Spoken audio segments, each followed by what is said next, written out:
एक दिन बारिश का मौसम था। ठंडी ठंडी हवा चल रही थी। बुड्ढा बुढ़िया से बोला, अरे बुढ़िया देख तो सही कितना अच्छा मौसम है, जल्दी से पकौड़े बना दे। बहुत मन कर रहा है ना, मुझसे नहीं उठा जा रहा, तू जाके खुद ही बना ले। अरे मेरी प्यारी बुढ़िया अब बना भी दे। चलो चलो ठीक है, देखती हूँ। बुढ़िया किसी तरह उठकर किचन में गई।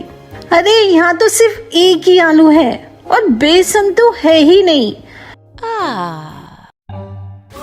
अब बुड्ढा भी कहाँ हार मानने वाला था। उसने कहा, अरे तू फटाफट आलू काट, मैं जल्दी से भागकर बेसन लेके आता हूँ। बुढ़िया ने आलू काटे, इतने में बुड्ढा बेसन ले आया। बुढ़िया ने फटाफट आलू और बेसन के पकोड़े बना लिए। अब पकोड़े बने 7। बुढ़िया बुड्ढे से बोली, देखो जी 7 पकोड़े बने हैं, अब 4 तो मैं खाऊंगी, 3 तुम खा लो। अरे तू क्यों 4 खाएगी, पकोड़े तो मैंने बनवाए हैं ना, तो मैं 4 खाऊंगा, तू 3 खाना। रहने दो, ये तो बताओ पकोड़े बनाए किसने। अब तू भी बता, बेसन लाया कौन। अरे आलू किसने काटे, लेकिन पकोड़े खाने का मन किसका था। बुढ़ा बोला। जब बहस करते करते बहुत देर हो गई तो बुढ़े ने कहा, चलो एक काम करते हैं, हम दोनों में जो सबसे पहले बोलेगा वो 3 खाएगा। ठीक है बुढ़िया, हाँ हाँ ये ठीक है। बुढ़िया एक प्लेट में करके पकोड़े लाई और एक स्टूल पर रख दिए। अब दोनों बुड्ढे बुढ़िया अपनी अपनी चारपाई पर बैठ गए। दोनों इंतजार कर रहे थे कि दूसरा बोले तो जल्दी से पकोड़े खाएं। इंतजार करते करते दोपहर हो गई। दोपहर से शाम हो गई, लेकिन दोनों बिल्कुल चुप थे। रात भी हो गई। दोनों अपनी अपनी चारपाई पर लेट गए, सो गए। आसपास के लोगों को लग रहा था, अरे आज क्या हुआ भाई, इन बुड्ढे बुढ़िया की आवाज क्यों नहीं आ रही। अरे कहीं मरमरा तो नहीं गए। अरे नहीं, ऐसा नहीं कहते, हो सकता है तबीयत ठीक ना हो। सब अपने अपने घर चले गए और बुड्ढे बुढ़िया भूखे ही सो गए।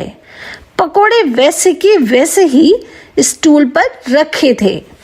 सुबह जब दूध वाले ने दरवाजा खटखटाया, किसी ने दरवाजा नहीं खोला तो आसपास वालों ने मिलकर दरवाजा तोड़ दिया। अंदर देखा कि बुड्ढे बुढ़िया अपनी अपनी चारपाई पर लेटे हैं और स्टूल पर पकोड़े रखे हैं। तभी एक बोला, अरे लगता है दोनों ने मिलकर बड़े प्यार से पकोड़े बनाए, लेकिन देखो दोनों बिना खाए ही मर गए। अब इनका क्या करें, इनका तो आगे पीछे कोई है भी नहीं। चलो हम सब मिलकर ही इन्हें ले चलते हैं और इनका अंतिम संस्कार कर देते हैं। सब पड़ोसियों ने मिलकर बुड्ढे बुढ़िया को उठाया और शमशान घाट ले गए। उन्हें चिता पर रख दिया।